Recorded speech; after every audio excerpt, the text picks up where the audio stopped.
Welcome back to city news. యేసుక్రీస్తు చూపిన ప్రేమ స్ఫూర్తి మనమందరం కలిగి ఉండాలని మాజీ మంత్రి ఆలపాటి రాజేంద్ర ప్రసాద్ పేర్కొన్నారు. శుక్రవారం స్థానిక ఎన్జీఓ కళ్యాణ మండపంలో తెలుగుదేశం పార్టీ ఆధ్వర్యంలో పాస్టర్స్ గ్రాండ్ క్రిస్మస్ ఘనంగా నిర్వహించారు. ఐటీడీపీ రాష్ట్ర కార్యనిర్వాహక కార్యదర్శి పాస్టర్ మల్లవరపు విజయ్ అధ్యక్షతన జరిగిన క్రిస్మస్ వేడుకల్లో ముఖ్య అతిథులుగా మాజీ మంత్రి ఆలపాటి రాజేంద్ర ప్రసాద్, ఉమ్మడి గుంటూరు జిల్లా జెడ్పీ చైర్మన్ కత్తెర హేని క్రిస్టినా, రాష్ట్ర పార్టీ కార్యనిర్వాహక కార్యదర్శి కత్తెర సురేష్లు హాజరయ్యారు. కార్యక్రమంలో 300 మంది పాస్టర్లకు నూతన వస్త్రాలు ఆలపాటి రాజేంద్ర ప్రసాద్ చేతుల మీదుగా పంచారు. Brother Solomon, TDP Christian cell నియోజకవర్గ అధ్యక్షులు కారుమూరి జక్రయ్యలు సభా పర్యవేక్షణ చేశారు. ఈనాటి సెమీ క్రిస్మస్ పండుగ సందర్భంగా విచ్చేసినటువంటి దైవ సహాయకులకి పేరు పేరున నా హృదయపూర్వకమైనటువంటి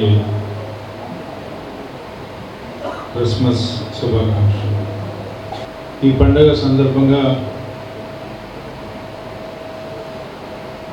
మీ అందరూ కూడా మరి ముఖ్యంగా ఈ మాసం అంతా కూడా చాలా బిజీగా ఉన్నా కూడా మా ఆహ్వానాన్ని మన్నించి మీ అందరూ కూడా ఇక్కడికి రావడం అనేది అనేక కాంగ్రిగేషన్స్ నుంచి మీ అందరు ఇక్కడ రావడం అనేది మరొకసారి మీ అందరికి కూడా హృదయపూర్వకమైనటువంటి ధన్యవాదాలు తెలుపుకుంటాను. మా అధినేత ఈనాటి ముఖ్యమంత్రి చంద్రబాబు నాయుడు గారికి ఉండాలని, మంచి ప్రభుత్వానికి ఒక గుర్తులాగా మీ అందరితో కూడా కలిసి చేసుకునే పండుగ ఈ సెమీ క్రిస్మస్ పండుగ. ప్రతి సంవత్సరం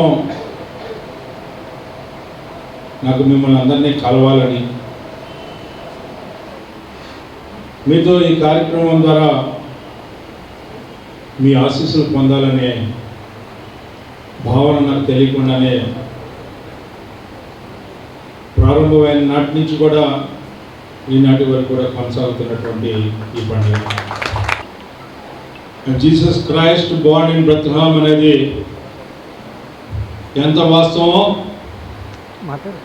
రాజకీయాల్లో తెలుగుదేశం పార్టీ పూర్వం, తెలుగుదేశం పార్టీ తర్వాత అనేది కూడా అంతే వాస్తవం అని చెప్పి చెప్పాలనేది నా ఉద్దేశం.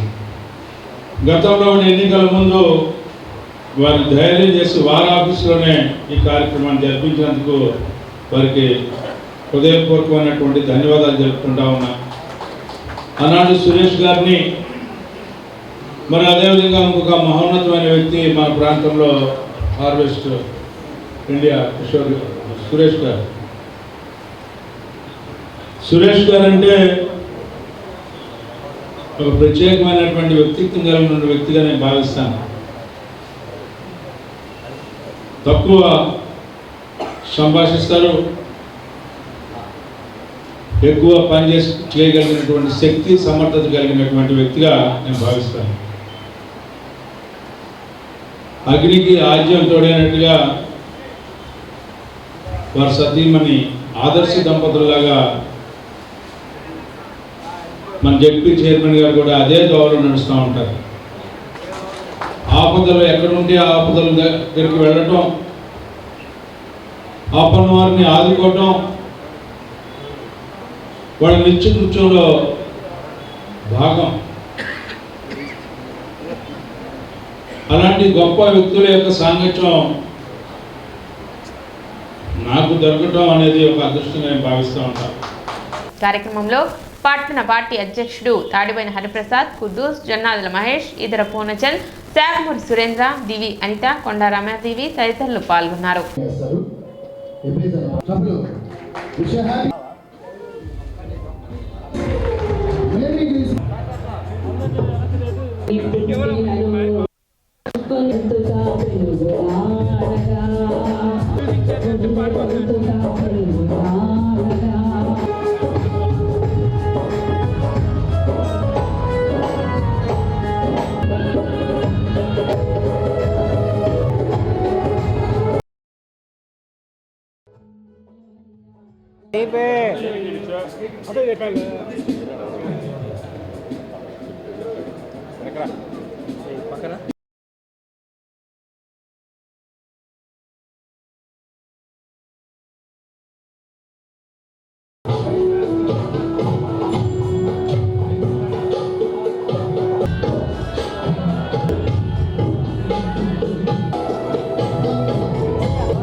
అందరూ ప్రార్థనిస్తున్నాం. ఈ గ్రామం కలుగు చేసినందుకై మీకు స్తోత్రం చెల్లిస్తున్నాం. తెనాలి నియోజకవర్గంలో ఏదో ఒక ప్రాంతంలో ఇలా ఏర్పాటు చేసి పాస్టర్స్ అందరికి కూడా మరి చక్కటి వస్త్రాలనిచ్చి మంచి భోజనం పెట్టించి వారి పదవిలో ఉన్నా లేకపోయినా కూడా మంచి ఔదార్యంతో దైవ సేవకుల్ని ప్రేమిస్తున్నటువంటి విధానాన్ని బట్టి వారిని నిజంగా నేను అభినందిస్తున్నాను. మంచి మనసున్నటువంటి వ్యక్తి, ఒక్క పాస్టర్స్నే కాదు పేద ప్రజలను కూడా చాలా ప్రేమించేటువంటి వ్యక్తి. ఎవరైతే కష్టాల్లో ఉన్నారో వెళ్ళి అన్నా అని వెళ్ళినప్పుడు వారిని ఖచ్చితంగా ఏదో రకంగా వారిని ఆదుకునేటువంటి మనస్తత్వం ఉన్నటువంటి మంచి మనసు మనగారు రాజా గారు. ఆ ప్రభువుకు ఉన్నటువంటి లక్షణాలు ఏవైతే ఉన్నాయో ఈరోజు మన్నగారికి ఆలపాటి రాజా గారికి ఆ లక్షణాలన్నీ ఉన్నందుకు మేము చాలా గర్విస్తున్నాము. 16 సంవత్సరాల క్రితం తెనాలి ఐక్యనగర్ బ్యాప్టిస్ట్ చర్చ్ వాళ్ళు నా దగ్గరికి వచ్చారు. నా దగ్గరికి వచ్చి ఆలపాటి రాజా గారు అందరికీ ఏదో హెల్ప్ చేస్తున్నారంటయ్యా, మాకు ఒక కాఫిన్ బాక్స్ కావాలి, అది ఏసీ మిషన్ చూసారా, మార్చరీ బాక్స్ కావాలి అని చెప్పి అన్నప్పుడు నేను అసలు అవుట్ ఆఫ్ హెజిటేషన్, అంటే వెంటనే సరే ఏముందో ఒకసారి మాట్లాడదాం ఇస్తారు అన్నట్టు ఉద్దేశంతో ఒక్కటే ఒక ఫోన్ కాల్ చేశాను. రాజా గారు ఏదన్నా అవకాశం ఉంటే తెలుగు బ్యాప్టిస్ట్ చర్చ్ తెనాలి అయితే నగర్ వాళ్ళకి ఒక మార్చరీ బాక్స్ ఒకటి ఏదైనా హెల్ప్ చేయగలరా మీరు అని చెప్పేసి 16 years బ్యాక్ అప్పుడు పాస్టర్ సాల్మన్ రాజు గారు బ్రతుకున్నాడు. వెంటనే సురేష్ గారు అది ఎంత అవుద్ది అని చెప్పి అనగానే నేను వాళ్ళు వెంటనే అడిగాను ఎంత అవుద్ది అనగానే వాళ్ళు 55,000 అవుతాయి అన్నారు. సార్ నేను ఒక 1 hourలో మీకు ఆ డబ్బులు నేను పంపించేస్తాను, వెంటనే వాళ్ళకి ఇచ్చేసేదన్నారు. మనుషుల యొక్క అవసరతను, ప్రేమ, మంచితనం, ఆప్యాయత, ఒక అజాత శత్రువుగా ఈరోజు మనందరం మధ్య ఉంటాం. క్రిస్మస్ పండగకి ప్రత్యేకంగా అధికారంలో ఉన్నా అధికారంలో లేకపోయినా కానీ దైవజనులందరినీ జ్ఞాపకం చేసుకొని ఈరోజు బట్టలు ఇవ్వటం అనేటువంటిది చాలా సంతోషకరమైనటువంటి విషయం. ఇంకోసారి పాస్టర్స్ అసోసియేషన్ని అన్నగారికి హ్యాండ్ ఓవర్ చేసుకుంటారని చెప్పి నేను ఆశిస్తూ ఉన్నాను. ప్రస్తుతం ఉన్నటువంటి విధానాలు కొన్ని వ్యతిరేకంగా ఉన్నట్లుగా కనబడుతూ ఉన్నాయి. త్వరలో టీడీపీ అనేటువంటిది ఒకటి ఏర్పాటు అవబోతుంది. అంటే దీని అర్థం ఏంటంటే తెనాలి డివిజన్ పాస్టర్స్ అసోసియేషన్. దీన్ని అన్నగారే ముందుండి ఖచ్చితంగా ముందుకు నడిపిస్తారని నేను ఆశిస్తూ తెనాలి పట్టణ నాయ బ్రాహ్మణ సేవా సంఘం 2025 నూతన సంవత్సర క్యాలెండర్ ఆవిష్కరణ శుక్రవారం జరిగింది. పట్టణ మార్కెట్ సెంటర్లో జరిగిన కార్యక్రమంలో సంఘ అధ్యక్షులు సూర్య వెంకటేష్ మాట్లాడుతూ రానున్న నూతన సంవత్సరంలో సంఘ బలోపేతానికి, ఐకమత్యానికి కృషి చేస్తామని చెప్పారు. ఈ సందర్భంగా పట్టణ ప్రజలకు, నాయ బ్రాహ్మణ సోదరులకు నూతన సంవత్సర శుభాకాంక్షలు తెలిపారు. కార్యక్రమంలో సంఘ నాయకులు కొడాలి సుబ్రహ్మణ్యం, గండికోట రాజా రమేష్, పిన్నెలకొండ, తాడివలస దామోదరరావు, కోటేశ్వరరావు, సుబ్రహ్మణ్యం, మున్నంగి సత్యం, వెంకటేష్, కొడాలి మాణిక్యరావు తదితరులు పాల్గొన్నారు. తెనాలి పట్టణ నాయ బ్రాహ్మణ సేవా సంఘం ఆధ్వర్యంలో స్థానిక మార్కెట్ ప్రాంతంలో ఈరోజు నాయ బ్రాహ్మణ సేవా సంఘం ఆధ్వర్యంలో మా నాయ బ్రాహ్మణ కులదైవం ధన్వంతరి భగవాన్ చిత్రపటంతో కూడినటువంటి నూతన సంవత్సర క్యాలెండర్ను మా సంఘీయుల సమక్షంలో ఈరోజు క్యాలెండర్ను ఆవిష్కరించుకోవడం జరిగింది. మా సంఘం ఈ నూతన సంవత్సరంలో పలు అభివృద్ధి కార్యక్రమాలు చేస్తామని చెప్పేసి సందర్భంగా తెలియజేసుకుంటున్నాం. సంఘానికి, సంఘ బలోపేతానికి, సంఘంలో ఐకమత్యం గురించి పోరాటానికి మేము ఎంతో విధంగా కృషి చేస్తామని చెప్పేసి ఈ సందర్భంగా తెలియజేసుకుంటున్నాం.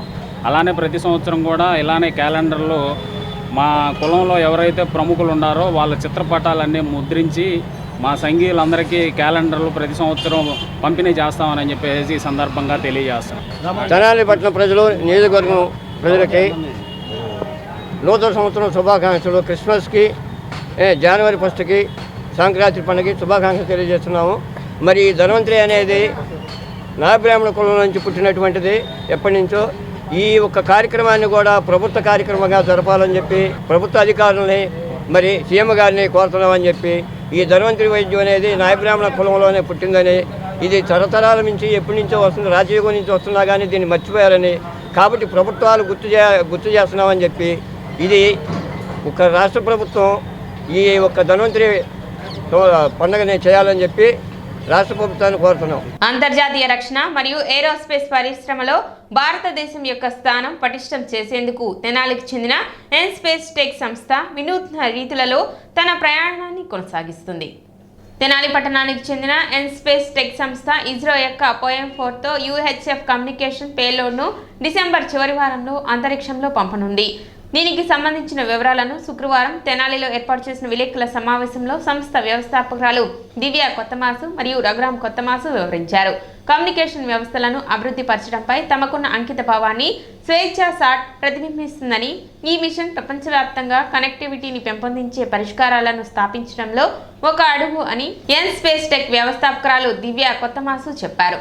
స్వేచ్ఛా సాట్ శ్రేణిలో రాబోయే పేలోడ్స్కు మూలస్థాపనగా ఈ మిషన్ ఉంటుందని, అవి మరింత ఆధునిక కమ్యూనికేషన్ మాడ్యూల్స్ మరియు గ్రౌండ్ స్టేషన్ సాంకేతికతలను కలిగి ఉంటాయని, ఈ పేలోడ్స్ విస్తృత ఫ్రీక్వెన్సీ శ్రేణులు కవర్ చేయడంలో కమ్యూనికేషన్ సామర్థ్యాలను మెరుగుపరచడమే లక్ష్యంగా పనిచేస్తాయన్నారు. దీనివలన ఎన్స్పేస్ టెక్ సంస్థ ఉపగ్రహ వ్యవస్థ రూపకల్పన మరియు అమలు విషయంలో మరింత దృఢమైన స్థానం పొందగలుగుతుందని, మరియు భవిష్యత్తులో ఇటువంటి మిషన్లు బలమైన ప్రామాణికతను కలిగి ఉంటాయని, ఇవి కేయు బ్యాండ్ వరకు కమ్యూనికేషన్ సామర్థ్యాలను విస్తరించడానికి అనుకూలంగా ఉంటాయన్నారు. కార్యక్రమంలో ఎన్స్పేస్ టెక్ ప్రతినిధులు కొత్తమాసు సాయి దివ్య, రఘురామ్, కొత్తమాసు కుమార్ తదితరులు పాల్గొన్నారు. సో నేను కొత్తమాసు సాయి దివ్య. మా కంపెనీ పేరు వచ్చి ఎన్స్పేస్ టెక్ ఇండియా ప్రైవేట్ లిమిటెడ్. నేను ఆ కంపెనీకి కోఫౌండర్ అండ్ CEO. మేము ఈ కంపెనీ తరపున డిఫెన్స్ అండ్ ఏరోస్పేస్ ఇండస్ట్రీకి వేరే RF రిలేటెడ్ కాంపోనెంట్స్ అవన్నీ, సిస్టమ్స్ అండ్ సబ్ సిస్టమ్స్ అన్నీ చేస్తాము. సో మాకు ఇందులో శాటిలైట్స్ అవనండి, రేడార్స్ అవనండి, యాంటీనాస్ అవనండి, ఇవన్నీ మేము చేస్తాము. సో శాటిలైట్ డివిజన్కి సందర్భంగా మేము ప్రీవియస్లీ చాలా రకాల లాంచెస్ అయితే చేసాము. అవి హై ఆల్టిట్యూడ్ బెలూన్ లాంచెస్ అవనండి, సబ్ ఆర్బిటల్ లాంచెస్ అవనండి, ఇవి చేసాము. సో మా శాటిలైట్ డివిజన్లో ఇంకా అడ్వాన్స్మెంట్స్ కోసం మేము కమ్యూనికేషన్ సిస్టమ్స్ని స్ట్రాంగ్ చేసుకోవడానికి రకరకాల కమ్యూనికేషన్ మాడ్యూల్స్ అనేవి మేము డెవలప్ చేస్తున్నాం. సో అందులో భాగంగా మేము ఈ ఇయర్ ఎండ్లో ఇస్రోతో PSLV C60లో పోయం 4 అనే మిషన్లో మా UHF కమ్యూనికేషన్ మాడ్యూల్ని టెస్ట్ చేయడం కోసం ఒక పేలోడ్ పంపిస్తున్నాము. అది 1U క్యూబ్సాట్ ఫామ్ ఫ్యాక్టర్లో ఉంటుంది. అందులో మా మెయిన్ గోల్ ఏంటంటే ఈ మిషన్లో టెస్ట్ చేసేది మా UHF కమ్యూనికేషన్ సిస్టమ్. అండ్ అందులో మేము ఇండిజినియస్గా ఇన్హౌస్ డిజైన్ చేసి డెవలప్ చేసి అసెంబుల్ చేసిన power systems, UHF communication module and sensors. So every part అందులో ఉన్నదంతా ఎన్స్పేస్ టెక్లో ఉన్న ఇంజనీర్స్ డిజైన్ చేసి డెవలప్ చేసి అసెంబుల్ చేసి టెస్ట్ చేశారు. సో అది ఇప్పుడు ఈ ఇయర్ ఎండ్లో టెస్ట్ అయిపోయిన తర్వాత అడ్వాన్స్డ్ కమ్యూనికేషన్ సిస్టమ్స్ ఇంకా నెక్స్ట్ మాడ్యూల్స్ అనేది మేము డెవలప్ చేస్తాము. అవి UHF నుండి KU బ్యాండ్ అంటారు. సో అక్కడ నుండి అక్కడ వరకు అన్ని రకాల కమ్యూనికేషన్ మాడ్యూల్స్ అనేది మేము ఇన్హౌస్ డిజైన్ చేసి డెవలప్ చేస్తున్నాం. నేను రఘురామ్ కొత్తమాసు, నేను కోఫౌండర్ ఎన్స్పేస్ టెక్. ఈ ఇయర్ ఇప్పుడు జరిగే C60 లాంచ్తో పాటు నెక్స్ట్ ఇయర్ కూడా మేము ఇస్రోతో ఇంకొక లాంచ్ చేయబోతున్నాము. అది 6U ఫామ్ ఫ్యాక్టర్ కానీ 8U ఫామ్ ఫ్యాక్టర్ కానీ ఉంటుంది. 6U కానీ 12U కానీ అది నెక్స్ట్ ఇయర్ డిసెంబర్లో ప్రాబబ్లీ లాంచ్ ఉంటుంది. దానికి కూడా కమ్యూనికేషన్ సిస్టమ్స్ కానీ ఈచ్ అండ్ ఎవ్రీథింగ్ మేమే సొంతగా డెవలప్ చేసి డిజైన్ చేసి మ్యానుఫ్యాక్చర్ చేయబోతున్నాము. అది ఈ ఇయర్ డెవలప్మెంట్ స్టార్ట్ అయింది. అది నెక్స్ట్ ఇయర్ డిసెంబర్లోనే లాంచ్ ఉంటుంది. అది కూడా ఇప్పుడు ఒక చిన్న విరామం.